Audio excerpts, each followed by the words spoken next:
everyone, and welcome back to part 2 of this amazing episode. We are back again, another day, another episode. We've been talking for about 45 minutes with Kevin Ashley, which he is a Marine Corps musician. In the first episode, we went through his career of how he got selected into the Marine Corps musician program, how he passed his audition. He gave a little bit tips and tricks on how to actually get selected as a Marine Corps musician. We went over his first 4 years in the Marine Corps. He actually got selected in MCRD San Diego as a Marine Corps musician. We talked about how he got slayed as a Marine Corps musician over there. We talked about the lifestyle of a Marine Corps musician. And then in this episode, we are going to be covering how the hell was it that he went from a musician to a recruiter to Marine Musician of the Year for last year. So we're going to talk about that a little bit more. Like always, I am joined by my co-host, Barry El Whoa! Wow, the lengua. It has to come out, it's like, Yeah. it has to come out. Okay. You've been talking about flutes for like the past hour, it's like, I don't know, like you keep Guys, I did not bring up flutes one time, No, damn it. yes, you did. Albert is a liar. Yes, you did. Yes, you did. He's the Paris Island Poppy. That's what they called him. All right, Kevin, welcome back, brother. Thank you. Thanks for having me back. Yeah, okay, cool. So, obviously, we were talking in the last episode about all those things that I already mentioned. Yeah. You said that you had a drill instructor package, but the HIS list actually got your ass. Yeah, it did. Okay, so talk to us a little bit more about that experience. I mean, so the HIS came out, and I was selected for recruiting duty, which, at the time I knew I wanted to stay in the Marine Corps. I loved the Marine Corps. I still love the Marine Corps, so it was. I don't know. I just understood, like, okay, this is my fate, I guess. Even though I wanted to be a drill instructor, I was like, this is what I got to do. How many years had you been in at this point when you got histed, and had you already re-enlisted? I had been in for 8 years, and I'm pretty sure I re-enlisted. Okay, so you already made it through, your first re-enlistment. You did 4 years. Was it a 4-year contract when you came in? Yes. So 4-year contract. You coming up on that. You re-enlist. You probably re-enlisted for a second time. Yeah, I'm sure it is. Then you got histed. So maybe were you thinking like, oh, dude, they don't hiss the band. The band doesn't get histed. Yeah, it's exactly what I thought. That was what I understood was, the band doesn't get histed. There's only 10 piano players in the Marine Corps, so I'm like, wow, they need me at the band, and apparently they needed recruiters more. So How many bands are there in the Marine Corps? 10? 10. Okay, so that's why it's like one. There's one. You're 101. And when you say 10 bands, that's like a unit. A band is like a unit. That's right. Yep. Okay, yep. And they're assigned various play. Now I heard the 29 Palms band is no more. It was disbanded. That was back in like 2010 or 11, but yeah. Okay. Yep. Oh, it's been a while. So there used to be 12. There was also a band in Albany. At the logistics base in right. Georgia. Yes, that's right. But they got rid of both those around the same time, 2010 timeframe. And the other bands kind of absorbed them, but now our numbers are back to. Okay, so 10 bands. And now how is, you mentioned in the last episode that all the bands are structured a lot like an infantry platoon. Okay, so each one of those bands, the senior enlisted and the officer, what is it? Is it chief warrant officer? Are they full, regular officers? Is it a sergeant major? Is it a master guns? So our OIC, our officer in charge, typically it is a warrant officer, chief warrant officer. They just added LDOs, limited duty officers, to our OC field, which is great actually. And so actually, where I'm stationed at 1st Marine Division, my OIC is a captain, and we will be getting a warrant officer soon. So there'll be like an OIC and I believe it's like an operations officer is what the warrant officer. But it's really they're just training to better serve that OIC role in the future. Mm-hmm. Okay, and besides the pay, what are the differences in between an officer musician and being an enlisted musician? Yeah, so the officer as the OIC manages all the things that a normal OIC would manage, including like the budget and the personnel and the basically the link between the higher command and the battalion or division, whatever you're at, wing, and the band, right, and operations. But in addition to that, the officer in charge is also the principal conductor or director of the band. So our officer in charge. What does that mean? That's a musical term? It is a musical term. So they conduct the band, right? So he's the one with the stick. He's got a stick up there, and he's like, "You, gosh, dang it! Yes. Get your drumstick down." Exactly. So they're the ones. They're the ones that are leading the band. Really, they come out for like high profile events. Okay. Because there is an enlisted conductor that does ceremonies and They actually do the shit. they're the ones that are Yeah. that are in the The officer, you know a damn they're the thing. ones Don't in even the fucking. trenches. Yeah. They're You the know what I'm ones saying? Yeah, enlisted conductors in the trenches on the day to day, really kind of implementing the OIC's vision, but for like larger events, the OIC will come out and Does the OIC? This is going to be. This is a big one here. Does the OIC go to the formations? So yes, so check it out. The First Marine Division Band is the best band in the land. That's not my quote. I think Sergeant Major Wilson said that. And he's, Danny, and he's right. There's so many good things going on in this unit that I can't even. We'd be here all day. But one of them being our OIC, he shows up to formations. He listens to word. He passes word. Yeah, he gets it. So shout out to you, sir, for setting the example and leading from the front. right. Okay, I so think I met him. yeah, back to Albert's point. You get histed. Okay, now walk us through that. You go to the career planner. So I go to the career planner the second time because the first time was my drill instructor package. So I come back and I'm like, hey, what the heck? This hist came out. Surely you can tell them I was, I got a drill instructor package. And she was like, no, there's nothing I can do. But here's your recruiter package and get going so you can go. Did you try anything to try to on your own, not like consulting the career planner, to try to get out of recruiting and still be a drill instructor? I mean, I asked the career planner. I was like, hey, can we do drill instructor instead? Like, clearly, there's like dates on my package. Can you just explain to hire that I was trying to do this anyway? I was volunteering for this. For whatever reason, she said no. I probably also reached out, knowing me at that time, I probably also reached out to maybe like a senior enlisted leader in the Marine band and was like, hey, this is my situation. Can somebody like help me out? And at the time they said no, like it is what it is. I'm sorry. And they gave me some great other tools that I use, like getting with the Sergeant Major to try to do a by name request, which I did, and I was successful. Sergeant Major Porterfield from 3rd Ma, he hooked it up, and I got James? Yeah. He really, For you to land on the hist, I'm going to tell you, they already had your butt screened. Mm-hmm. For your name to land on that hist list, because Marine musicians are I will guarantee that your monitor and the monitors at headquarters of Marine Corps, well, that's where all the monitors are, but for recruiting and all that, they already had it worked. Yeah. They already had it worked. They knew. I think so too. Yeah. I think so too, because you got to think about, as a Marine musician drill instructor, your recruits don't care. But as a Marine Corps musician recruiter, dude, you are such an asset. Yeah, well, that's what I was going to say. That's a good point. You don't get you don't get a mission for a recruit. All the recruits are the same. Yeah, drill instructors are. That probably was a conversation like, That's hey, definitely dude, the we could conversation. let this guy be a DI, but then we're wasting this bullet. And once his bullet's down range.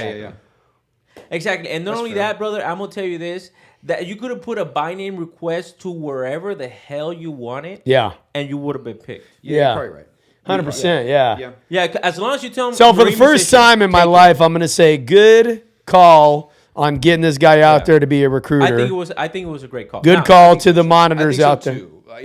Now looking back, Yeah. definitely the right move. Okay, but what Well, about and it your was experience? easier too, right? Okay, wait, time out, Sorry, Barry. what were you saying? It was it was easier. What was Recruiting was easier than being a drill instructor. Albert's admitted to that several times on camera. If you're a great recruiter, yes. If you're a great recruiter, if you're a recruiter that sucks, Yeah. then life is going to be hard on you. 100%. Why the hell? And we're battle buddy banter, by the way. I just had this discussion with him. He is funny, dude. He thought he could take me on and arguing this point about drill instructors being better than recruiters. Well, and how did it go? It didn't go his way. Why? It didn't go his way. We still got to get him. I thought he was in the East Coast. He's actually in Hawaii. So shout out to Battle Buddy Banter out there. You know, I need to have this conversation in person with him. Yeah. You know, because he was like over like the comment section and TikTok, and you can only type so much. You know, so I couldn't get my aha moment that I really wanted with him. Like what you did with the Sergeant Major, but we won't talk about that. We won't touch upon that, Barry. Okay. So you do the by name request with the 3rd MA Sergeant Major at the time, Sergeant Major James Porterfield. Shout out to James. Yeah. And so what happens? I got the orders I wanted and connected with the recruiting station. It was recruiting station Portsmouth, New Hampshire, but then it quickly changed to Boston right after I arrived. Portsmouth. Portsmouth, New Hampshire. It's like a little seacoast town in New Hampshire. Okay. And but they moved headquarters to Boston right when I arrived. So Got it. It was Boston pretty much the whole time I was there. Yeah. Okay. Yeah. I went to recruiter school and then I checked into Boston. Now, you as a recruiter, when you do the by name request, because I've heard this a lot, and basically everybody, whatever. They're just going to give you the RS. Is that correct? Pretty much. And then from there, they can farm you. Obviously, you have a ton of RSSs depending on whatever. That's a very common question. Yes. Okay, so that's kind of a question mark at this point, right? Yeah, I don't know exactly where I'm going to be. I let them know that I'm from New Hampshire, so I was like, actually, I don't think I ever said to them I want to be in New Hampshire because Boston is close enough to where I grew up that I was like, maybe some distance would be good, allow me to do my job. Mm-hmm. So that's what I did, and they put me in South Boston in a town called Quincy, where actually General Joe Dunford is from there. There's a lot of Marine Corps history in the town of Quincy. Really some great kids too. Like that's a hardworking town with some really Southie. There's a lot of history there. Yeah, they're really we named our dog Quincy. We freaking love that place, to be honest. Yeah. Okay. Well, you got Whitey Bulger. Yeah. He wasn't in the Marine Corps though, but he was in the Marines. He was in organized crime. Yeah. Oh my God, Barry, what a connection there. He's super famous. But I'm just telling you though. He's a hardworking town. Yeah, really a hardworking town. In the mafia world. It's insane. Oh Jesus. Okay, so you went there. You check in as a recruiter. How was that time of you being in the streets? Because if I'm understanding you correctly, based on what you said, you were a recruiter, but you also a staff NCOIC. Yeah, it was. Yep. So for how long were you a recruiter for, and how long were you a staff NCOIC for? So I was a recruiter for 18 months, and then I became a staff NCOIC, and I did 37 months on recruiting duty, and so I served 19, if my math is right. As a staff NCOIC. And there's a lot of tough kids over there too, right? Like they grow up poor. So my first duty station in Quincy, I covered an area with a pretty broad range. There was some rich kids and some really poor towns, and but again, like overall, just a hard-working area. It's awesome. How did that affect you being a recruiter? Was that intimidating at all? Did you have to kind of change tactics depending on who you were talking to? I think a little bit. Because in one hand, you may have a potential, an applicant who maybe has more opportunity than somebody who has zero opportunity. Yeah. Absolutely, and you have to consider the biggest thing for me that was helpful in being successful was understanding what the kid wanted. What were their goals, and if they dreamed their whole life of going to college and that's what their parents talked about, then that was something that I helped them understand that you can get and achieve in the Marine Corps. And there was others that were like, I really, my dad works in HVAC and I want to work in HVAC. And I was like, cool, let's do that. Let's make those types of things a reality, which those are all things the Marine Corps can help you do that in the Marine Corps is just sort of like a catalyst to help you be successful in those ways. One thing as a guy like me who was never a recruiter that bothers me is there's a lot of misconceptions about recruiters for people who, whether they're parents or they're potential applicants. What are some, common misconceptions you guys can think of and maybe address with the general public out there? Whenever it comes to enlisting in the United States Marine Corps in general? Yeah, or just in the military. Go ahead, I mean, the big one for me that I felt like I was having to overcome and explain to most applicants was like the fact that we're like not going. You're not signing up to go to war. The Marine Corps is a warfighting organization, and we will train you and prepare you and make sure that you're surrounded by people that are capable and effective to fight. But the fact of the matter is, there are so many different jobs that you're going to spend more of your time doing your assigned job, whether that's communications or motor transportation, logistics. There's so many different jobs that for you as a intelligence analyst to have your M16 loaded up and sending round down range, it is possible, but it's just not as likely as your 4 years are not going to be filled with that. It's going to be filled with whatever you sign up for. So that was one that was like, it was important for me to learn how to clearly articulate and explain that, because you can't just be like, oh, you're not going to war, because again, then you're doing damage control when they're like, well, why do we go to combat training? And like, they are learning how to shoot and things like that. So that was a big one for me. Yeah, for me, and it really depends on the area that you're at, because certain areas, like let's say for example in Puerto Rico, that's where I recruited at. It was very different because over there you get a bunch of Vietnam veterans. Like most of the population that went to the military, they went into the army first of all, and then second they went into kind of like the Vietnam. You get very few that actually are from like our timelines over there. And for them, it's kind of like the exact same thing. First of all, it's like, okay, well, I don't want to go to war. Second, one of the most common misconceptions is like, oh, well, I don't want to serve under President Trump or the current administration. That's another one that's there. And the other one, very common one, is like when they hear Marines specifically, it's like, oh, yeah, I don't want to be a grunt. That's crazy that you brought that up, because recruiting numbers have been exploding since Trump took office. And I'm going to try As they should. And I'm going to try to... Well, we're not going to talk about that, but...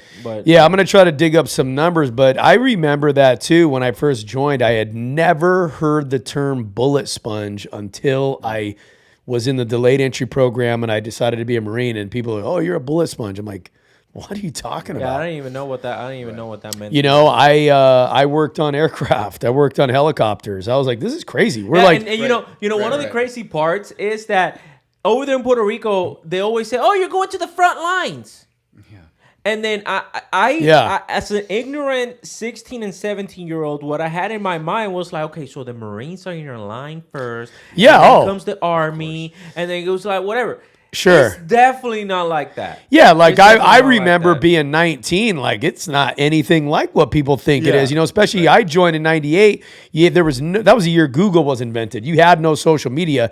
And I can remember distinctly standing there. I'm like, dude, I'm holding a piece of gear that's like, a component that's like $15,000 and I'm 19 and they're trusting me with this and we're doing a job. Yeah, well, it's not only even that. I think the biggest thing that I feel is there's not a place already in the world that the Marine Corps does not operate out of. What I mean by that? Right. You go to the Middle East, about 95% of the bases there are either owned by the Army, the Air Force, or the Navy. Mm-hmm.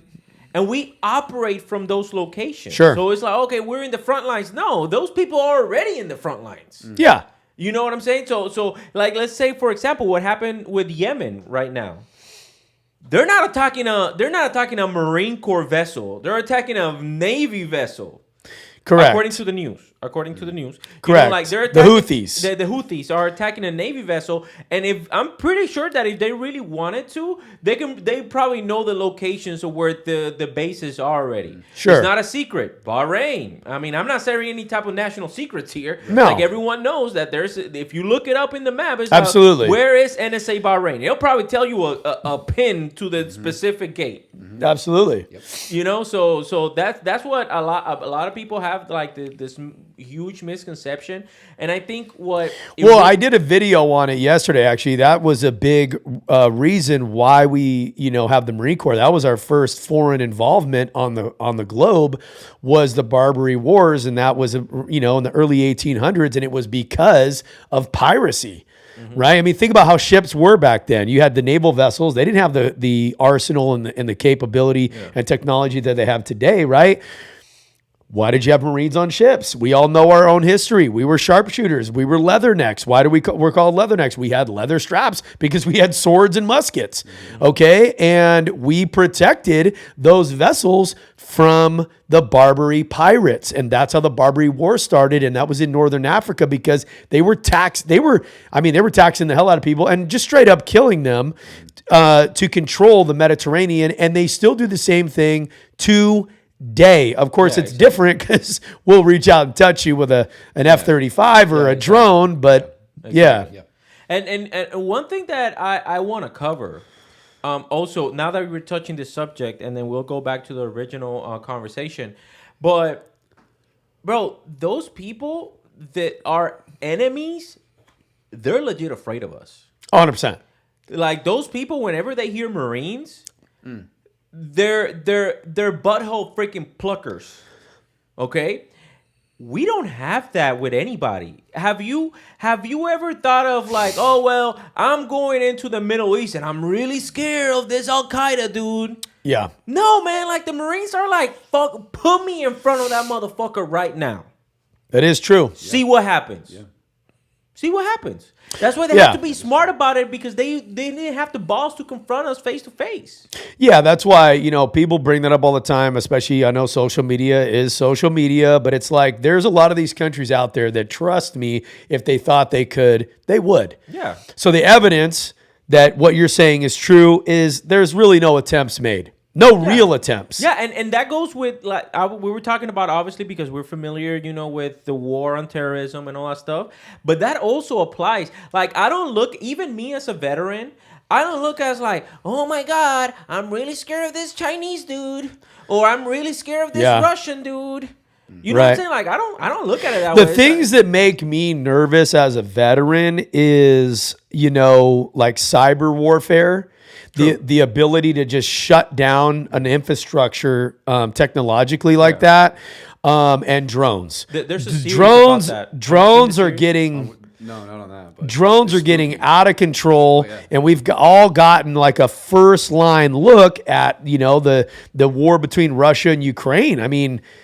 I would have never dreamed you could use drones like that. I remember when drones first came out, I'm like, okay, cool. Yeah, but the technology that we have to counter that, we already have technology against that. Sure. And Kagan Dunlap, shout out to Kagan. He does a great job covering a lot of that stuff. Yeah, and that's the reason why Ukraine, it's so scared, because they know how the warfare is. And without the technology that the United States have, they're screwed. Right. That's really what it is. But going back to the original subject, so you're out there in the streets handling all of these objections that we just brought up, right? About the war, going to war, about the president, and about things of that Drones nature. Yeah. But what I really want to know is, like, okay, so you did 18 months on the street and 51% of the time as a station commander. Yep. But you weren't the Marine musician recruiter. You were just a regular station commander, which is crazy. Yeah. So no, I wasn't, and there is a very clear distinction between the two. Both get recruiting ribbons, and yeah. Okay, but wait a minute. Your boy's like, hey, Alan, I got another applicant for you. Did you ever end up recruiting a MEOPer? I recruited 2 MEOPers, one of which actually just checked into my unit. Now he's a sergeant, and he's a badass guitar player. It's like the coolest thing. Wow, that's awesome. So yeah, that piece is really, really cool. Yeah. Were you a staff sergeant when you went out to recruiting? I got selected like a month after I Okay. got out there. Okay, so and how common is it for somebody in your position or just any Marine really who's on recruiting duty to become a station commander? Is that like common? No. I don't think so. No, there's I don't remember how many stations there were, but let's say Boston has 10 recruiting substations. Basically, they select you for that based on like your leadership potential, what they see. You probably served as the A gunner or the assistant for a little while, which I did in Quincy, and they saw potential and decided to make me a station commander. So when you're done, you got that recruiting ribbon, and you say I'm a station commander. That holds some weight with other prior recruiters. I think it packs a punch. Does. I think it packs a punch. Yeah, I mean it's the stress level is different. Yeah, for sure. Yeah, the stress. It's like okay, so I'm a recruiter. On recruiting duty, we get something that's called mission letters. Okay. A recruiter gets a mission letter of let's say 2 or 3 a month. A station commander gets the entire mission letter for all the recruiters. Mm-hmm. So the one that's really on the hook to recruit 7, 8, 9, 12 applicants is really the station commander, and he needs to slice that up into individual pieces so that way he can do it. He can manage his recruiters. Yeah. Okay. Now the station commander position, it's a more political position. Got it. Okay. I believe it's a more political position. What do you mean by that? What I mean by that, some of them get selected off of their traits, but also some of them get selected because they want to be 84-12 and they want to see if you can kiss the ring or not. Wow. Yeah. So and the ring, I'm talking about the 84-12 mafia. Is that a There's don't act dumb. You know that we've talked so about you the 84-12 saying mafia. you're saying if you have a gold name tag. You've seen those gold name tags? Yeah. I've seen them. cool, They right? love them. Yeah. freaking- 14-karat gold. Yeah. They love them. And diamonds like that. They wear them in civilian attire. Yeah, they do. They wear them in civilian attire, do, dog. yeah. I'm like, damn, you really look that's nice. like a badge of honor. Yeah. And if you're out there, is it a mafia? Okay, because Albert is making it sound like, hey, dog, you'll get whacked. Hey, actually, I want to pause real quick. Hey, Gunny Parm and Dutton. Yes, they I made know. a I video. love those two dudes. Those are my boys, actually. Yeah. Both of them. Really? Yes. So, love those so guys. they made a video. They made a draft, a I recruiting seen it. draft. I was voting. I was in there voting. Yeah. Okay, Well, so- all the oh, recruiters okay. voted You for all the voted. recruiters. I was voting. I Okay, was so in who there. you vote for the? He voted for you. I don't remember that. Everybody's voting for you. I'm like, dog, okay. I don't remember. Yeah, well, I mean, Barry, like I could already see Who won? you. I didn't see who. I did not what do you win. think? I mean, I did not win because all the recruiters see get one. in there. They do, They're yeah. little haters. Yeah. They're little haters. That's what They're doing one all day. way. They're throwing- You know, every recruiter I've ever met, you call them check valve. Yeah, okay, Barry, you go on recruiting duty, and I can already see you. Okay, so What's up? what's up? You gonna join or not? If you don't want to do this, like, if you don't want to do this, I understand you're a fucking bitch. Like, You know what I mean? Like, you know what I'm saying? Like, dog, like, just come sign this paperwork right now. I already see you doing that, and then just like with the applicant's mom. yeah, walks no, in there. I know. Did you call my kid a bitch? I was like, lower your goddamn voice, first of all. That's what you lost, Barry, but it's okay. It's all good. It's all good. Just so you know, I voted for you. Okay. Nice. When I saw that I was losing, I voted for you. me too. Well, I fucking lied. I voted for myself. I'm a liar, aka recruiter. All right, so Anyways, I'm back sorry, we to got Kevin. deviated. We Yeah, got no. deviated So like 1,000 sorry. times. No, it's good. All right, here we go. we Okay, got so deviated like 1,000 times. now if there's somebody out there and they're in the fleet or whatever, and they're coming up on, getting histed or being a recruiter, what's some advice you would give somebody out there, like to prepare or be successful? Yeah, good question. So it's bound to happen, and that's what I tell my sergeants is like you're just plan to get hissed, plan to do a B-billet, and if you end up going recruiting duty, I think you said at the beginning, like if you're a good recruiter, it is a good time. Like I'm not gonna lie to you, there was a lot of like really good times on recruiting duty. I had a lot of fun, met a lot of really cool people, and the biggest thing that helped me be successful was maintaining things like my love for the Marine Corps and maintaining core values, which seems super freaking corny, but it's true. Because if you really love the product you're selling, if you love the Marine Corps, it's gonna be way easier for you to sell it. And quite honestly, if you don't, probably should just get out. Yeah. Because you're gonna have a bad time on recruiting duty, and two, you're gonna be a staff NCO. Yeah. And it's like at that point, That's why I don't like most recruiters right there. What you just said. I don't like most recruiters because they don't want to be there and they don't really believe in the product that they're selling. And I'm like, you're coming up like a little bit of a piece of shit. Yeah, and it's like if you're a staff NCO, it's like you're part of it now. You're in Yeah, dude. you're in Like there. you're a company person, dude. Yeah, And exactly. did you ever have to deal with that as a boss, as a station commander? And like Albert, you brought up, you have to do your letters for your individual recruiters at the substation. So I'm sure that affected it. Like, damn, well, Bull, he's been rolling donuts, but Albert, he's out there crushing it. I got to give him more. I mean, you try to be as fair as you can, and you gotta slice the pie evenly so that people pull their weight. And so I guess I'm trying to remember, but for me, I feel like on paper, I was slicing the pie evenly, and I was like, hey, you guys owe me. Yeah. And then, but behind closed doors, it'd be like, hey, brother, you got. Yeah, Bull, you can't fight your way out of a wet paper bag. Yeah. Albert, you could suck a fart through a brick. Yeah, Which is a bad visual, but I still. never said it like that, but I think the point. Okay, that's number. Point, though, yeah. Yeah, I'm just saying Albert's a home run hitter. That's what I meant. That's right. Yeah. And then usually those He has never sucked a single fart through a brick. No, so? I have not. But I'm gonna tell you. How those conversations go inside. I'm gonna tell you how those conversations go. Valerie, I'm sorry. I'm so sorry. Guys, this is the shit that I gotta I've pull never up even with. heard that before. This is the shit that I Well, gotta heck, pull up with. I got to come out here with the Sergeant Major banter and lock you guys on sometimes, dude. So listen. So the way that those conversations go whenever you are on recruiting duty is the recruiters wait to have that meeting with the station commander. It should be every morning. Yeah. Okay. A stand-up meeting. So you have it could be either a group meeting or if you're having to have those conversations, be like, hey, I'm gonna do one by one today. That way, you can be like, all right, man, what you got for me today? What's your plan of attack for today? Mm-hmm. How are you going to get 2 interviews with qualified individuals today? Mm-hmm. And the recruiter had to sell it to you. It's like, okay, this is my plan of the day. And if you say like, dog, that ain't gonna cut it. You roll 2 zeros back to back, or you roll 1 0, or you haven't met your numbers, whatever. Mm-hmm. Like you need to come up with a better plan. So go out there, fucking try this shit again. Boom. Mm-hmm. Next recruiter. And at least that's how. Now, is it true though? If you roll a donut, they make you get up in front of the station and eat a donut? No. What? No, actually. No. Okay, I've always heard that. Yeah, no. Like if you roll a donut, well, you can't even have donuts inside of the office. What?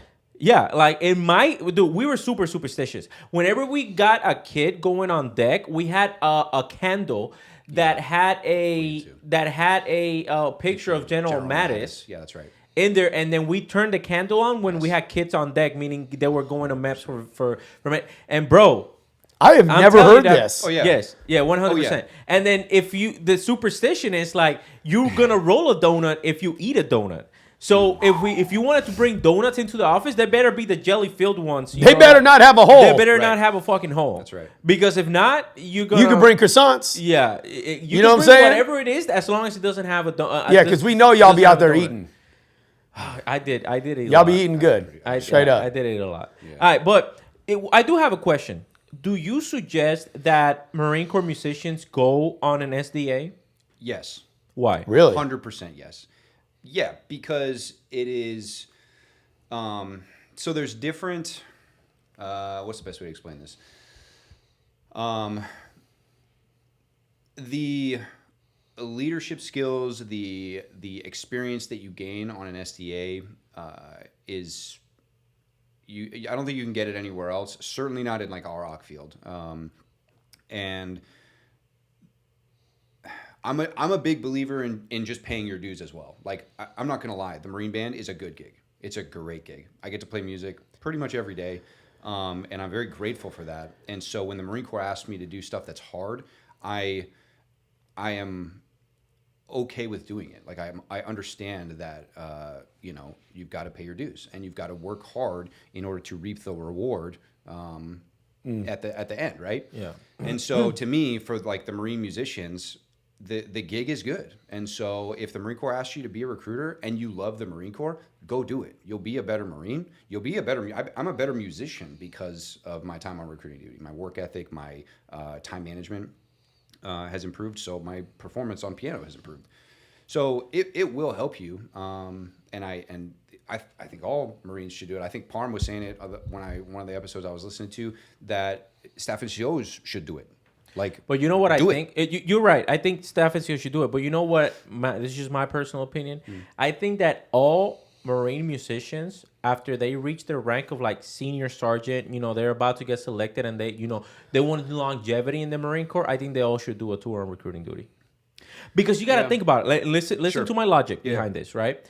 I say this because if you think about it, they spend an equal amount of time around civilians than, so they need to identify whenever they're talking after they're done playing, identifying and be like, oh, okay, so, pack them out essentially, I combat V, okay, blah, blah, whatever. Oh, okay, well, scan this, and then now it's kind of like an EPPC that the Marine musicians can carry, and then it goes out to the individual recruiter. I like that. How good of an idea is that? I like that idea because This is in Headquarters Marine Corps, MCRIC, y'all lost out. Wow. I agree, though, because when it comes to marketing, there's nothing that can beat that. I mean, marketing it's a top priority. It has to be. Yeah. It's always gonna be, and that's a big reason why I love the band. They're out there. They're visible. Yeah. It's got that cool factor, right? There's a lot of history. Yeah. Okay. Dude, whenever I see the band, I already know it's gonna be a good time. How good did it feel earning that recruiting ribbon? I mean, it was great. Yeah. It was a funny, the way I received, I'll never forget the way I received my recruiting ribbon, because after like 37 months of just working like a dog, right? I'm like, okay, finally I'm at the end of the tunnel. Like, this is it. And I showed up, I think maybe I was being a little extra, maybe I had a chip on my shoulder. I feel good now. Like life is really, really good. But towards the end of recruiting, you're just like, oh man, screw this place. Mm-hmm. So I finish, and I tell my wife, I'm like, hey, I gotta drive down to Boston. I'm checking out of this unit, and I'm gonna get my recruiting ribbon today. And she's like, okay, drive safe. So I'm in my service alphas, because you check in and out of your unit in service alphas, right? Sure. Right? That's what you do. Sure. Right. That's what you do. No, you do. That's what you freaking do. I did. Yeah, me too. I did it in recruiting, but okay. So I show up to recruiting station Boston. Everybody knows, like I was a hitter in Boston, and I show up and nobody's there. Nobody's there. Interesting. Nobody is there. And the only person that's there is the admin, the S1, like Lance Corporal. And I'm in my office, and he's like, Staff Sergeant, what are you doing here? I'm like, Marine, I'm checking out of this freaking unit. Like, let's go. And he goes, I'm like, I was like, is anyone here to sign my stuff? He's like, no, but I can sign it. I can check you out. I was like, sweet, do it then, right? So I give him my stuff, and I was like, do you have my ribbon or whatever? He's like, yeah, I think it's up here. And he just pulls it out of a filing cabinet, no sleeve, no red folder. And he's like, sorry, it's like nothing's prepared or whatever. I was like, brother, it's all good. Just fucking give me that shit. And he was like, you didn't have to be in service alphas. And I was like, but you do, Marine. I was like, and I'm out. And I don't think I'm ever coming back, but you work hard and get some out of your boss. Fuck everybody else, but you're cool. Yeah, exactly.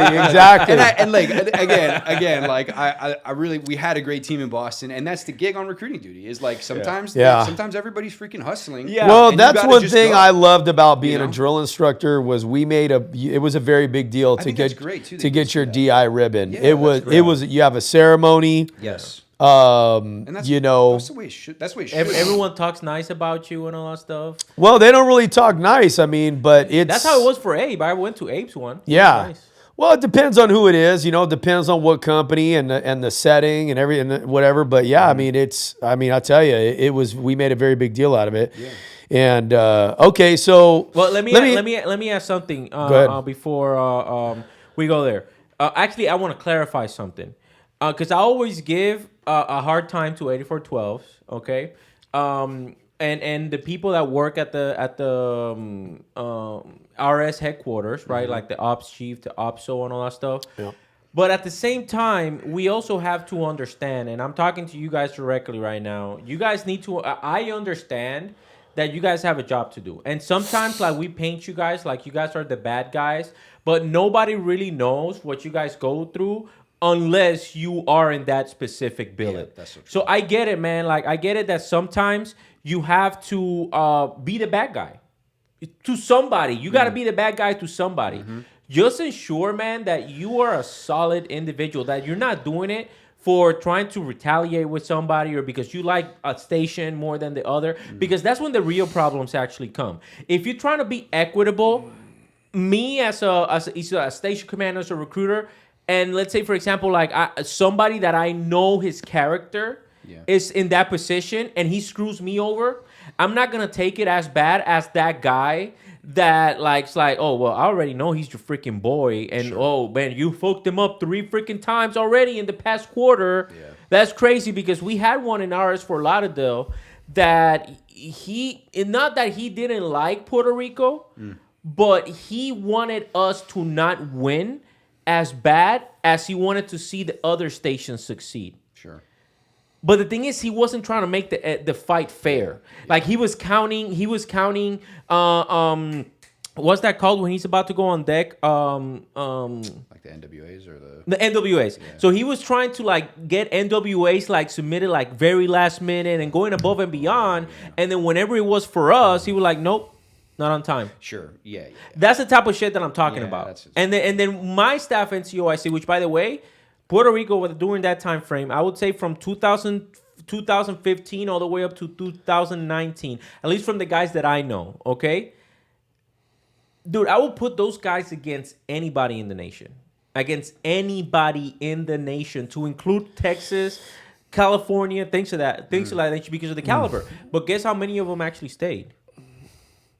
Yeah, probably 0. Hold on. So you'd put him against Gunny Dutton and Gunny Parm. I don't even need to mention Gunny Dutton because Gunny Dutton knows.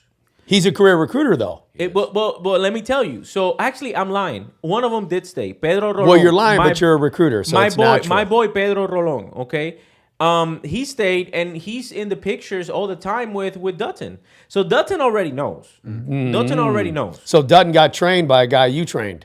No, I don't think they trained together. But Rolón, he's killing it, dude. I'm talking about like he's freaking killing it. So, and I think he got orders now. He's going out for Lauderdale. Okay, so you get out, you get that ribbon. Yeah, it's in your rearview mirror.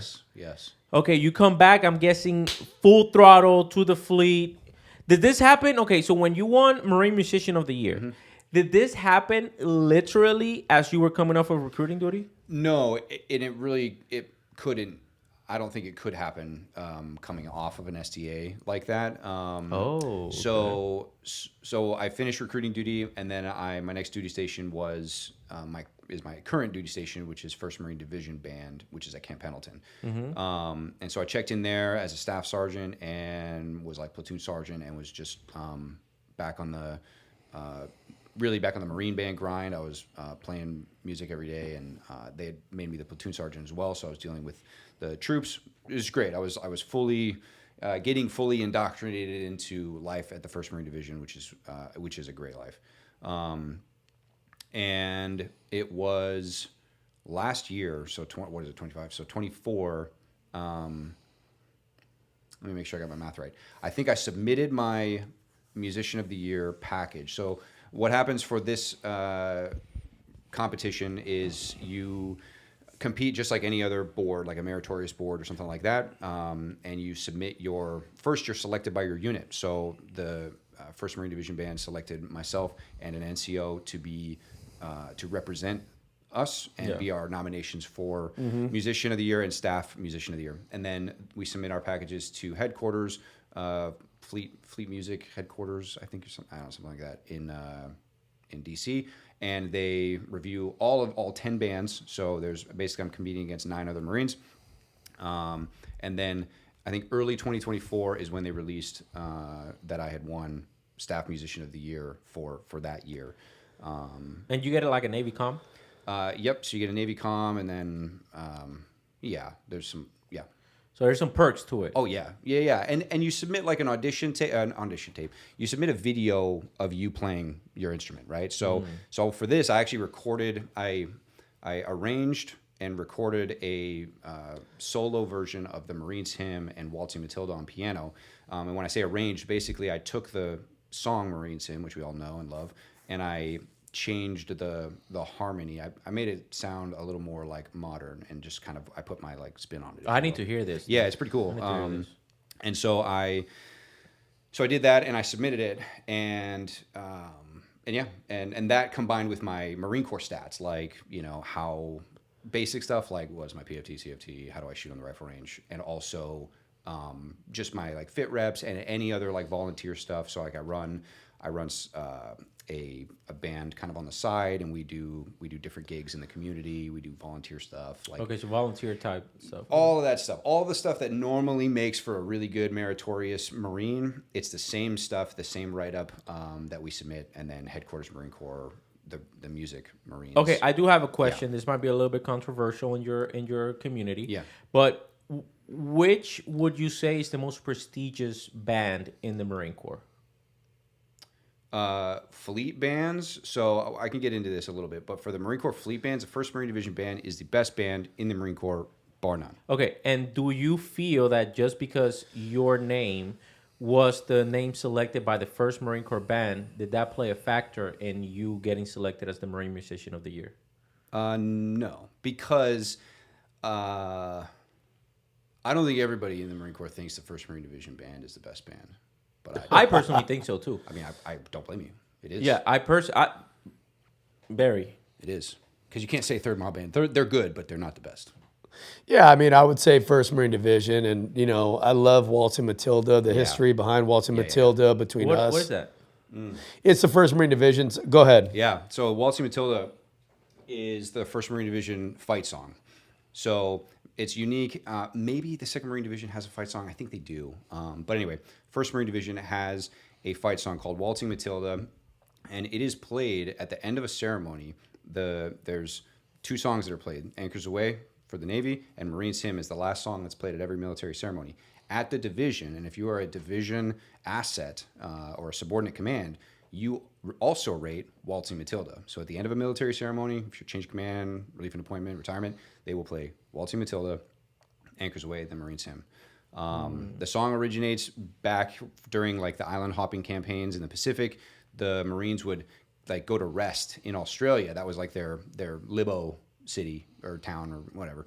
And when they were at the bars, the Australians, they would sing the song Waltzing Matilda. And it was like this catchy little drinking song that all the Marines were like, hell yeah. That's pretty cool. I learned something new. I didn't know that. Yeah, so the connection between 1st Marine Division and the Australians is very deep. Yeah, 100%. And that's one way that we honor that legacy is with that song, Waltzing Matilda. Yeah. Okay, gotcha. Yeah, that's super cool. It is. Honestly, I personally believe, obviously, I've been on the East Coast, but I don't think that I've seen because you also gotta think, we haven't even talked about it. I don't know if you're even gonna get enough time, but you also got the President's Own. Yeah, and that's what that was. So I paused not because there are 2 additional bands in the Marine Corps, right? So there's 10 fleet bands, and then in the Marine Corps you also have the Commandant's Own and the President's Own, but they're separate. They're just separate. You don't compete with those guys like for promotions and stuff? Nope, we don't compete with them for promotions. They can be civilians too. So the President's Own is called a premier military band. There's one for each service. The President's Own is the most like historic and was directed by like John Philip Sousa. If you're like a March guy or if you're into military history, John Philip Sousa is kind of a gangster, not gonna lie. But he like directed that band, and he really like made the President's Own and the Marine Band what it is back in the day. So the President's Own now recruits professional musicians, most of which that have at least a bachelor's degree, but many of them have higher level degrees, and are musicians that are competing in the same pool as like people that are trying to get into like the New York Philharmonic or the LA Phil, like really top level symphonies. Yeah, of course. You're playing for the top people in the world. Yeah, it's a different gig. They serve a different purpose, and they join and they go from basically they get. They don't even get really recruited by a recruiter. They get recruited by the Marine band. Like they put out an audition. You take an audition. If you pass, then you just have to kind of like meet the medical screening qualifications, and then you go to like a military training seminar. I don't know everything about it, but I know they go to a short seminar to learn some military customs and courtesies, and how to act and do things like a Marine. But they do not go to boot camp. Oh, wow. The President's Own does not go to boot camp. They don't go to combat training. But they wear Marine Corps uniforms. They wear Marine Corps uniforms like camis and our service uniforms, and they wear dress red uniform. You've seen the red coats and stuff. I would love to interview somebody from the President's Own. But they're great guys over there, and they know their stuff. And all the ones that I've served with, they know their role, and they're not out there devil dogging you. You know what I mean? That's what I was gonna say. Like They're it's cool. probably like active duty versus reserve. There's always gonna be those people that have that mentality, like you didn't go to boot camp, you're not a real Marine. yeah. Yeah, but and we work with them occasionally, but it really is like it's a good experience. And Sure. they're great colleagues to have because they're just so Knowledgeable, incredible and knowledgeable at their profession. Yeah. No, so and the question is though, let's say if you want to be a Marine Corps, if you want to be a Marine musician, let's say you're a great candidate, dude. Like you won Musician of the Year, like Gunnery, like professional at what you do. Can you apply to be in the President's? Yeah. Yeah. Wow. Okay. In fact, there was like a piano audition or a piano vacancy, and that's how they posted. Hey, there's a vacancy for piano. I think they have like 2 or 3 pianists over there. And there was a vacancy recently. I thought about applying, but then I just like what we do. And one of the biggest reasons is because like it's different every day. Like for instance, my unit is doing a like field exercise soon. So like we're gonna put our trumpets down. I'm gonna put my piano away, and we're gonna go to the field and do like field training. We're gonna practice setting up a fob, setting up security. What? Yeah. And so Who the hell came up with that idea? So Hopefully not part you. Of no. So yeah, part of the role, and again, why the division's the best band, and it's like bar none. I would argue that with anybody. Is this the band or is this like headquarters battalion? This is the band in support of headquarters battalion. So our role in headquarters battalion is to provide security and to be basically the primary source of security for headquarters battalion, which runs communication and transportation for the division. So. And we often have other assets like, jump teams and different people that come in and work with like the CG and stuff. But we're the ones that are like manning the guns at the different like observation points and checkpoints. Like that's part of our role. And so we have to train to that. And so, yeah, we've got an exercise coming up where that's exactly what we're going to be doing. Like having machine guns like on the turrets, ready to go. Because we have to keep those skills sharp too, which is what I was going to say. What I like about this gig is you never know what you're going to get. So a couple things I learned about the band is you ain't just playing instruments all the time. Right. You do a lot of events, including community relations. You work after hours, weekends. You take really cool trips for TAD. Yeah. You're very structured. You guys are structured exactly like a infantry platoon. You have formations all the time. And that's really cool, man. I'm glad you came on the podcast. There's a lot of stuff I learned that. Now, here's something I didn't ask. How the hell do you get awards? I mean, I can speak for like myself and for, Marines that I've written awards for. Typically in the band, you're receiving awards for doing something that is outside the scope of your normal day-to-day practice, whether that's a sergeant serving as a staff sergeant in a staff sergeant billet, or like there's really just some like incredible. There's some incredible feats of musicianship, right? And for us, like you got to think in the field and in the world of the band, that is our job. And so there are some people that come in and they just play their acts, play their instrument, and then they go home. And that's cool. Like, thanks for your service. I'm actually very grateful for those people. There are some people, though, that come in and they work, day and night to improve the musical product that we're able to put out, whether that is creating new arrangements of music, creating all new songs, like original music, or just shaping things in a way that make the sound of the band better. Because that's really what we're always looking to do, is make our performance more impactful, send a better, like, stronger message of the things, that the Marine Corps does. So from my experience, that's what it is. It's going above and beyond of the normal day-to-day, like playing your B-flat scale and Gotcha. freaking... And Kevin, what's next for you personally? Well, like, obviously last year you won. You're in the 1st Marine Division band right now. Mm-hmm. What things are you looking up to? Like, well, what's the future look like for you? So I'm sitting at about almost 14 years in the Marine Corps now, and I'm actually heading to the intermediate level music school back at the School of Music in Virginia in September. So I'll be unfortunately leaving the division soon to go to that.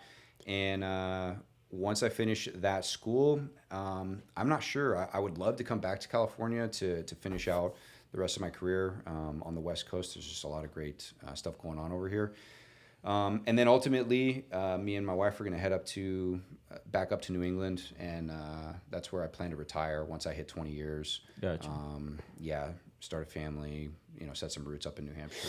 Now, you got to think you got to be a first look master sergeant, but is that even the direction that you want to go? And do you even have the ability to be a first sergeant or a sergeant major? I got to assume the answer is yes. There's probably no restrictions. Yeah, so if I absolutely could be a first sergeant if I put F on my fitness report. I don't think I'm going to. I have a ton of respect for the first sergeant community and the sergeant major community. I think in another life, heck yeah, you know what I mean? Same thing, like maybe if I was a drill instructor, my life would be different than it is today. But as it is, I really just love the job I do. I'm very passionate about the job I have. And so I look forward to, if the opportunity arises and I get selected for Master Sergeant, great. I'm excited about that, and helping Marine music and Marine musicians get better and do more amazing stuff. Yeah.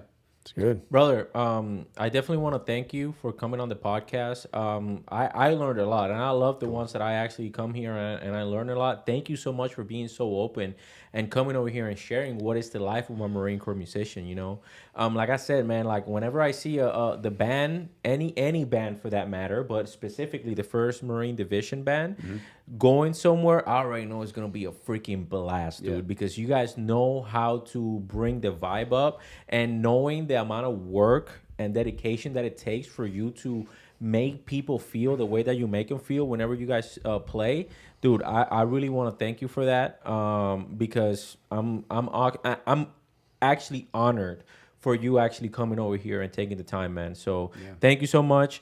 Where can people reach out to you at, Kevin? So my Instagram's kevin.ashley_. Feel free to give me a follow, drop me a DM. I'm happy to talk Marine Corps music, whatever you want. I love all that stuff. And thanks for having me, guys. Okay, perfect. Yeah. Barry, where can people reach out to you at? You guys know where to hit me up at: TikTok at Bull52772, Instagram at Bull5277. Check out my links, hit the follow button. I am talking to people and helping them out every single day, no matter what their issues are. Go to YouTube, subscribe to the A to B podcast, hit the little notification bell, and get notified when this episode drops. And all the episodes, engage, drop comments. Let us know who you want to see as a guest in the future, and we'll see you guys on the other side. Guys, thank you so much for watching. Make sure that you guys go check out part 1 that's going to be over here, or any of the videos that are going to be popping up over here on your sites, okay? Make sure that you guys go drop a follow, Ramos_Capital, in all social media platforms. Go set up an appointment, because this podcast is only brought to you guys because of Ramos Capital, my personal business, and also Noble Fitness, which is Barry's fitness company. Make sure that you guys go schedule a consultation, and I promise you that we will bring extreme value to you and your life. I'll see you guys in the next one.